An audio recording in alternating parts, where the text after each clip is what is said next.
SV news కు స్వాగతం. ముందుగా హెడ్లైన్స్. కాళేశ్వరం కమిషన్ ముందుకు పోవడానికి భయపడుతున్నారని రేవంత్ రెడ్డి అంటున్నాడు. ఎవడు చెప్పిండు నీకు భయపడుతున్నామని? మేము తప్పకుండా విచారణకు వెళ్తాం. మీరు చేసిన దుష్ప్రచారాలను తప్పకుండా పటాపంచలు చేస్తామంటూ హరీష్ రావు వ్యాఖ్యానించారు. మనకేమైంది, అప్పటికే ఎలక్షన్ కోడ్ ఆఫ్ కండక్ట్ వచ్చింది. నెల రోజుల్లో ఎలక్షన్స్ జరగబోతా ఉన్నాయి. ఎంత హడావిడిగా ఎన్డీఏసీ వచ్చిందంటే యాక్చువల్ రూల్ ఏం చెప్తుందంటే ఆ రాష్ట్ర ప్రభుత్వం కోరితే ఎన్డీఏసీ రావాలి, సలహా సూచన ఇవ్వాలి. మనం ఏం కోరలే, హడావిడిగా వచ్చింది. 2 రోజుల్లో వచ్చింది, 3 రోజుల రిపోర్ట్ ఇచ్చింది. అసెంబ్లీ ఎన్నికల ముందు ప్రాథమిక నివేదిక, పార్లమెంట్ ఎన్నికల ముందు మధ్యంతర నివేదిక, బీఆర్ఎస్ పార్టీ రజతోత్సవం జరుపుకుంటే తుది నివేదిక. కరెక్ట్గా టైంకి ఇస్తుంటుంది. దీనికంటే ఇంకా ముఖ్యమైన పాయింట్ నేను ఇక్కడ మీరు అర్థం చేసుకోవాల్సింది, ఇదే గోదావరి నది మీద అదే సెంట్రల్ వాటర్ కమిషన్, అదే ఎన్డీఎస్ఏ కట్టింది పోలవరం ప్రాజెక్టు. ఇదే గోదావరి జస్ట్ కింద మేడిగడ్డ తర్వాత వచ్చేది మన సమ్మక్క బ్యారేజ్, దాని కింద సీతారామ బ్యారేజ్, దాని కింద లాస్ట్కి వచ్చేది పోలవరం. సో ఆ పోలవరం ప్రాజెక్టు ఇంకా చాలా ఇంపార్టెంట్ పాయింట్, మంచిగా వినాలి. ఆ పోలవరం ప్రాజెక్టుకు ఎవరు CEO? Polavaram is a national project, అంటే జాతీయ ప్రాజెక్ట్. కట్టేది ఎవరు? Central water commission. ఎన్డీఎస్సీ అంటే ఎవరు? సెంట్రల్ వాటర్ కమిషన్లో ఒక విభాగం. ఎన్డీఎస్సీలో ఎవరు పనిచేస్తారు?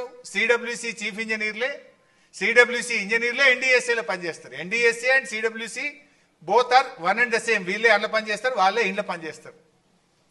సో మరి ఆ పోలవరం కట్టింది ఎవరు? CWC, NDSC. పోలవరంలో డయాఫ్రేమ్ వాల్ కొట్టుకపోయింది, దాదాపు 1500 కోట్ల నష్టం జరిగింది. గైడ్ వాల్ కొట్టుకపోయింది. పోలవరంలో కాపర్ డ్యామ్ లీకేజ్ అయింది. మరి ఇవన్నీ జరిగితే ఇది ఎప్పుడు జరిగింది? 4 ఏళ్ళు అయింది. ఇప్పటిదాకా ఎన్డీఎస్ఏ ఎందుకు పోదు అని నేను అడుగుతా ఉన్నా. ఈ మేడిగడ్డ మీద అంత అత్యుత్సాహం ప్రదర్శించిన ఎన్డీఎస్ఏ అదే గోదావరి నది మీద కట్టిన పోలవరంలో 1000 కోట్ల రూపాయల నష్టం జరిగి డయాఫ్రేమ్ వాల్ కొట్టుకుపోయి కాపర్ డ్యామ్లో లీకేజీలు వచ్చి గైడ్ వాల్ పడిపోతే అక్కడికి ఎన్డీఎస్ఏ ఎందుకు పోదు? 4 ఏళ్ళైనా ఎన్డీఎస్ఏ ఎందుకు పోలేదు?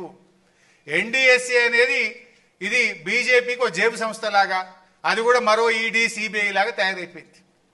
అందువల్లనే ఇవాళ ఏమైంది, అక్కడనేమో ఇంతవరకు పోలే, ఇంతవరకు ఒక రిపోర్ట్ కూడా ఇవ్వలే 4 ఏళ్ళైనా. ఇక్కడ మాత్రం అసెంబ్లీ ఎన్నికల ముందు ఒకటి, పార్లమెంట్ ఎన్నికల ముందు ఒకటి, రజతోత్సవం ముందు ఒకటి. ఇలా ఇంకా ఇంట్రెస్టింగ్ పాయింట్ చెప్తా మీకు. ఆ పోలవరం కట్టింది, పోలవరంకు సెంట్రల్ వాటర్ కమిషన్ నుంచి ఒకరు ఉంటారు. దాన్ని ఏమంటారంటే CEO of Polavaram project authority. Who is that CEO? NDSA report ఎవరైతే ఇచ్చిండో ఆయనే సిఇఓ ఉన్నాడా. పోలవరం బస్కచెర్ల ప్రాజెక్టుకు 81,900 కోట్ల ఖర్చు అవుతుంది. చంద్రబాబు, ఆంధ్రప్రదేశ్ సీఎం చంద్రబాబు పోలవరం బనకచెర్ల ప్రాజెక్టుకు అటవీ, పర్యావరణ అనుమతులు త్వరగా పొందాలని అధికారులను ఆదేశించారు. భూసేకరణకు సిద్ధంగా ఉండాలన్నారు. ఈ నెలాఖరులోపు టెండర్లను చేపట్టి చర్యలు తీసుకోనున్నారు. ఈ ప్రాజెక్టుకు 81,900 కోట్లు ఖర్చు అవుతుందన్నారు. ఇందులో 50% ఈఏపీ రుణంగా, కేంద్ర గ్రాంట్ 20%, రాష్ట్ర ప్రభుత్వం equity 10%, HAM hybrid unity medal పద్ధతిలో 20% ఉంటుందని చంద్రబాబు తెలిపారు. గుజరాత్ లో ఒక పెద్ద బ్రిడ్జి కూలిపై 140 మంది చనిపోతే ఎన్డీఎస్ఏ పోదు, ఏజెన్సీ పోదు. బీహార్లో 4 రోజులకు ఒక బ్రిడ్జి కూలిపోతున్నా అడిగే నాదుడు లేదు. అదే తెలంగాణలో సుంకిశాల రిటైనింగ్ వాళ్ళు కూలిపై 100 కోట్ల నష్టం జరిగితే ఎన్డీఎస్ఏ రాడు, ఎవడు రాడు. అలాగే ఎస్ఎల్బీసీ టన్నెల్ కుప్ప కూలిపోయి 8 మంది చనిపోయినా ఇప్పటికీ ఉత్తమ్ కుమార్ రెడ్డి, రేవంత్ రెడ్డి, కేంద్రంలో ఉండే ఒక్క మంత్రి కూడా మాట్లాడలేదు. వట్టెం పంప్ హౌస్ మునిగిపోతే దాని గురించి మాట్లాడే వాళ్ళే లేరు. కేంద్ర ప్రభుత్వం మాట్లాడదు, గుజరాత్ ప్రభుత్వం మాట్లాడదు. బీహార్లో 4 రోజులకు ఒకసారి ఒక్కొక్క బ్రిడ్జి కూలుతున్నా అడిగే నాతుడు లేడు. అదే తెలంగాణలో ఇక్కడ కాంగ్రెస్ ప్రభుత్వం ఉన్నప్పటికీ సుంకిశాల రిటైనింగ్ వాల్ కూలిపోయి 100 కోట్లు నష్టమైన ఎన్డీఎస్ఏ రాదు, ఎవడు రాడు.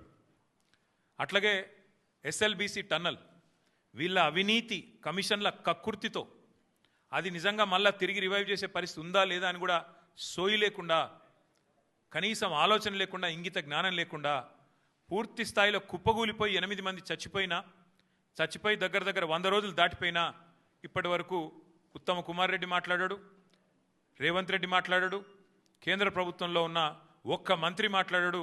ఎవరు బాధ్యత తీసుకున్న మనిషి లేడు. అట్లాగే వట్టెం పంప్ హౌస్ మునిగిపోయిన ఈ కాంగ్రెస్ ప్రభుత్వం వచ్చిన తర్వాత దాని గురించి మాట్లాడేటోడు లేడు. అట్లాగే పెద్దవాగు ఒకసారి కాదు 2 సార్లు కొట్టుకొని పోయిన ప్రాజెక్టు అడిగేవాడు లేదు. కానీ కాళేశ్వరం విషయంలో మాత్రం హరీష్ రావు గారు, కేసీఆర్ గారు 100 సార్లు చెప్పారు.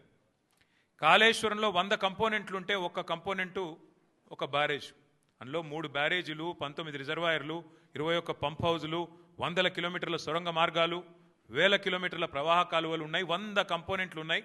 ఆ 100లో ఒకటి మేడిగడ్డ బ్యారేజు. అందులో మొత్తం 371 పిల్లర్లు ఉంటే 3 బ్యారేజీలు కలిపి 2 పిల్లర్లలో ఒక దగ్గర పగులు వచ్చింది. దాన్ని పట్టుకొని దున్నపోతు ఈనింది అని కాంగ్రెస్ వాడంటే దుడ్డెను కట్టేయమని బీజేపీ వాడు 2 రోజుల్లో ఎన్డీఎస్ఏ రిపోర్ట్ అని వడ్డించి ఎన్డీఏ రిపోర్ట్ బీజేపీ ఆఫీస్లో తయారు చేసి ప్రజల్ని భ్రమింపజేసే ప్రయత్నం చేసినారు. దానికి తిరుగులేని విధంగా ఎల్ఎన్టీ అనే సంస్థ ఏ సంస్థనైతే పార్లమెంట్ భవనం కట్టిందో, ఏ సంస్థనైతే కాంగ్రెస్ పార్టీ కేంద్ర కార్యాలయం కట్టిందో, ఆ సంస్థ మొన్ననే స్పష్టంగా చెప్పింది, ఈ నివేదికను మేము తిరస్కరిస్తున్నాం, ఎన్డీఎస్ఏ రిపోర్టు ఇది చెత్తబుట్టలో పడేయడానికి తప్ప ఎందుకు పనికిరాని రిపోర్ట్ అని చెప్పినారు. అట్లాగే ఆ సంస్థనే, ఏ సంస్థనైతే నేను అడుగుతున్నా రేవంత్ రెడ్డిని, ఏ సంస్థనైతే మేడిగడ్డ బ్యారేజ్ కట్టిందో ఆ సంస్థ నిజంగానే పనికిరాందైతే మరి కాంగ్రెస్ పార్టీ కార్యాలయం కూడా ఆ సంస్థతో ఎందుకు కట్టించడం నేను అడుగుతా ఉన్నా.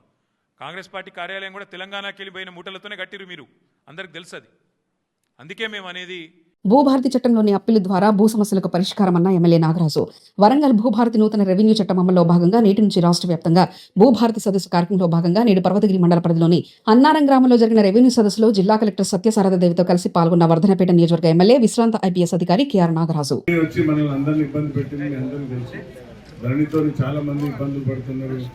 పాస్బుక్ ఉండొకరికి భూమి లేకుండా పాస్బుక్ రావడం, లేకుంటే ఎక్కువ నుండి తక్కువ ఎక్కడం, తక్కువ నుండి ఎక్కువ ఎక్కడం, పక్క అన్ని చేంజ్ కావడం, ఇటువంటి సమస్యలతో ఉన్నారు. కాబట్టి కొందరేమో రైతు రుణమాఫీ, రైతు బీమా కోసం, రైతు దానికోసం పెట్టుకోవడం, లేకుండా కూడా పాస్బుక్ రావడం, ఇవన్నీ సమస్యలు ఉన్నాయి. కాబట్టి కొన్ని పైలట్ ప్రాజెక్ట్ కింద కొన్ని ఫస్ట్ మండలాలు తీసుకున్నారు.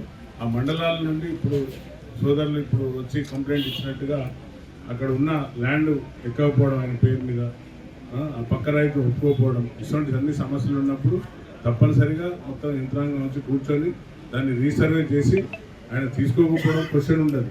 నోటీస్ ఇచ్చినప్పుడు ఏ రైతైనా తీసుకోవాలి, ఎవరైనా తీసుకోవాల్సిందే. లేదంటే పవర్స్ ఉంటే కలెక్టర్ గారికి ఆ పవర్స్ని ఉపయోగించి ఆ యొక్క భూమిని మొత్తం గ్రామాన్ని కూడా మొత్తం సర్వే చేసి కరెక్ట్ హద్దులు ఫిక్సప్ చేసి ఎవరికి నష్టం జరగకుండా, ఎవరైతే నష్టపోయారో వారికి అందరికి కూడా మేలు జరిగే విధంగా ఈ భూభారతి చట్టాన్ని తీసుకొచ్చింది. కాబట్టి ఈరోజు ఫ్రైడే కాబట్టి అందరు రైతులు రాలేదు.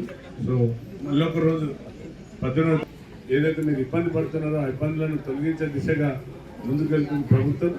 భూభారతి చట్టం తీసుకొచ్చింది. అందుకే మీ అందరికీ రైతులకు ఎవరికి ఇబ్బంది కలగద్దనే ఉద్దేశంతో ఈ భూభారతి చట్టాన్ని తెచ్చింది. గతంలో చేసిన తప్పులన్నింటినీ కూడా సర్దిద్దుకుంటూ పైలట్ ప్రాజెక్టులో ఇచ్చిన మండలాల్లో సర్వే చేసి ఎలాంటి సమస్యలు ఉత్పన్నమవుతున్నాయి, ఆ సమస్యలని ఆ రిపోర్ట్ సంగ్రహించాక మన సమస్యలు కూడా అతి త్వరలో ఈ సమస్యలన్నీ తొలగిపోతాయని భావిస్తున్నాను. కాబట్టి బుట్టన్న సీనియర్ నాయకులు ఉన్నారు, ఇక్కడ అందరు ఉన్నారు. తర్వాత రాజేష్ ఖన్నా, మనోజ్ భాయ్ ఉన్నాడు. సో రాజేష్ ఖన్నా, మనోజ్ ఉన్నాడు, రమేష్ గ్రామాధ్యక్షులు ఉన్నారు. మీరు అందరూ రైతులను మళ్ళీ ఒకసారి 18వ రోజు 18వ తారీఖు రోజు వాళ్ళ సమస్యను వీలైతే ఒక ఆటో పెట్టి అందరికీ అనౌన్స్ చేస్తే అందరు రైతులు వస్తారు. ప్రాంతాన్ని వేపించి మీ సమస్యలపైన అన్ని దరఖాస్తులు తీసుకొని తప్పనిసరిగా మీకు మేలు జరిగే విధంగానే ఉంది ప్రభుత్వం. రైతులకు మేలు చేసే విధంగానే ముందుకు వెళ్తుంది. ఎవరికి నష్టం జరగకుండా, అధికారులకు ఇబ్బంది కలగకుండా, అధికారులు మిమ్మల్ని ఇబ్బంది పెట్టకుండా ఈ సమస్యలన్నీ పరిష్కారం చేస్తున్నారు. కాబట్టి మీరు ఎవరు కూడా కలత చెందొద్దని ఈ వేదిక మీదకి వెళ్ళి మేము అందరినీ వేడుకుంటూ థ్యాంక్ యూ, ధన్యవాదాలు. జై హింద్. ఇంకొక రోజు ఎక్స్టెండ్ చేయాల్సి వస్తుంది. మనకి మేజర్లీ 104 సాధారణ నెంబర్స్ వచ్చాయి కదా, మళ్ళీ ఇంకా ఇక్కడికి వస్తే మన రికార్డ్స్లో ఏది వరలో మార్చలేదు. ఒకవేళ వీళ్ళు ఇక్కడ రాలేకపోతే కూడా మనం టెక్లర్ ఆఫీస్ కానీ మళ్ళీ తెలియ వాళ్ళు వెళ్ళాలి. దాని బదులు మీరే రావడం కరెక్ట్.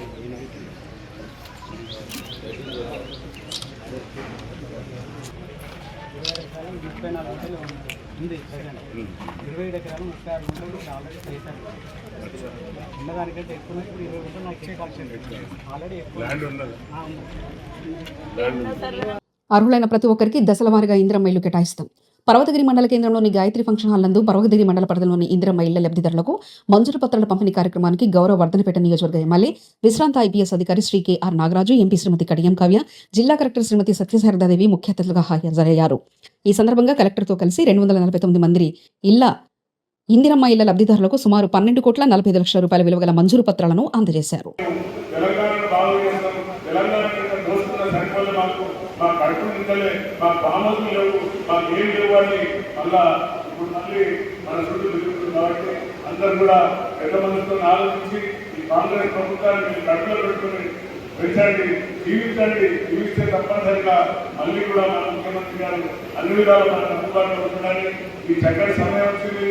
తొమ్మిదో తారీఖులో కూడా అందరూ కూడా ముగ్గులు పోసుకుంటారు. ఎవరైతే కట్టుకోరో వారికి డైరెక్ట్ ఫోన్లో కట్టకుంటే, డైరెక్ట్ సమయంలో కట్టకుంటే క్యాన్సల్ ఇస్తారు. కాబట్టి ఈ వచ్చిన అవకాశాన్ని ఎవరు కూడా వదిలిపెట్టుకోకుండా ఇల్లు లేకుండా ఇబ్బంది పడిన వాళ్ళందరూ కూడా ఈ కళలు అమరుకు సహకరించాలని, మీకు అన్ని విధాలా అండగా ఉండాలని ఈ సంబంధించిన మీ అందరికీ, మా నాయకులకు అందరికీ కూడా పెద్ద నాయకులు, సీనియర్ నాయకులు, జూనియర్ నాయకులు ఒకరు పేరు తీసుకుంటే ఒక పేరు తీసుకుని బాధపడుతుంది. కాబట్టి అందరికీ గ్రామాధ్యక్షులకు, ఇంద్రమ్మ కమిటీ సభ్యులకు అందరికీ కూడా త్యాగానికి ప్రతీక బక్రీద్ పండుగ. వరంగల్ జన్పాక్లోని ఈద్గాలో బక్రీద్ పండుగ పర్వదినాన్ని పురస్కరించుకుని ప్రత్యేక ప్రార్థన చేసిన ముస్లిం సోదరులు అనంతరం బక్రీద్ పండుగ శుభాకాంక్షలు తెలియజేశారు. ఈ సందర్భంగా ఇమాం మాట్లాడుతూ త్యాగానికి క్షమను గుర్తు చేస్తూ స్వార్థాన్ని త్యజించాలన్నదే బక్రీద్ మనకిచ్చే సందేశమని, శాంతి సామరస్యాలతో సమస్త మానవాళి సుభిక్షంగా ఉండాలని కోరుకుంటూ ముస్లిం సోదరులు ఈ పర్వదినాన్ని పురస్కరించుకుని ప్రత్యేక ప్రార్థనలు నిర్వహిస్తారని ఆయన తెలిపారు.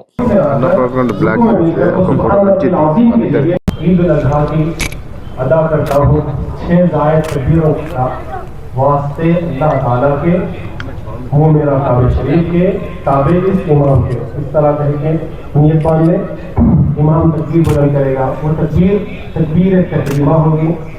तकबीर बुलंद होने के बाद आप हाथ बांध लीजिए, सना पढ़ लीजिए। उसके बाद इमाम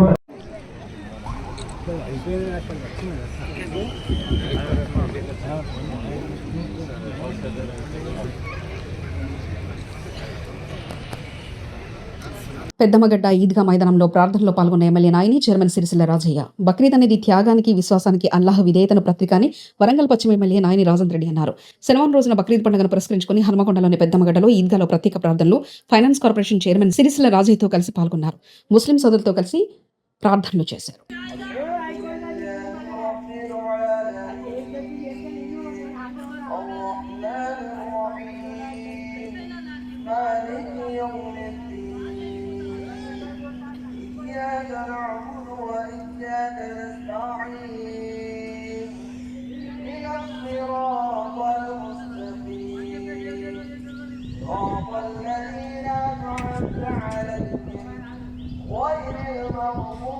ఉమ్మడి వరంగల్ జిల్లాలో ఘనంగా బక్రీద్ పండుగ వేడుకలు.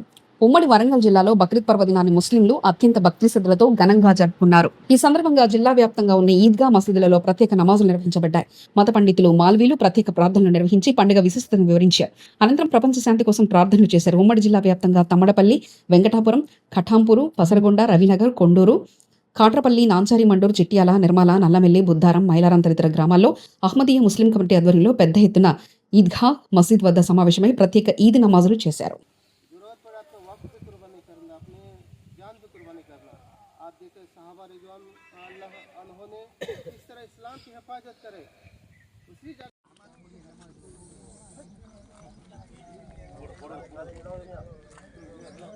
फोटो ना मैं न्यूज़ में देने